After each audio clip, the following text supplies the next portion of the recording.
ধিক্কারজনক, মিথ্যা এবং উদ্দেশ্যপ্রণীতভাবে মুক্তিযুদ্ধের ইতিহাসকে বিকৃত করার চেষ্টাকে আমি ধিক্কার জানাচ্ছি। ডাকসু নির্বাচনে স্বতন্ত্র শিক্ষার্থী ঐক্য প্যানেলের কমন রুম, পাঠকক্ষ ও ক্যাফেটেরিয়া সম্পাদক প্রার্থী সুরমি চাকমার বক্তব্যে ফের উঠে এলো ৭১-এর মহান মুক্তিযুদ্ধের সময় পশ্চিম পাকিস্তানি শাসক গোষ্ঠীর সবচেয়ে বিশ্বস্ত ও যোগ্য পাহারাদার চাকমা রাজা ত্রিদিব রায় প্রসঙ্গ। ছাত্র শিবির সমর্থিত প্যানেলের মুক্তিযুদ্ধ ও গণতান্ত্রিক আন্দোলনের সম্পাদক প্রার্থী ফাতেমা তাসনিম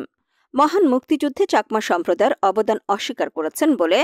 অভিযোগ তুলে স্বতন্ত্র শিক্ষার্থী ঐক্য প্যানেল ৩০ আগস্ট ঢাবি ক্যাম্পাসে যে সংবাদ সম্মেলন করে সেখানে সুরমি চাকমাও বক্তব্য রাখেন। সুরমি চাকমা ফাতেমা তাসনিমের বক্তব্যের প্রতিবাদ ও ধিক্কার জানিয়ে বলেন, ত্রিদিব রায়কে আপনারা পাকিস্তানপন্থী হিসেবে চেনেন, কিন্তু ত্রিদিব রায় ভিন্ন অন্য যারা ছিলেন তার চাচা কে কে রায়,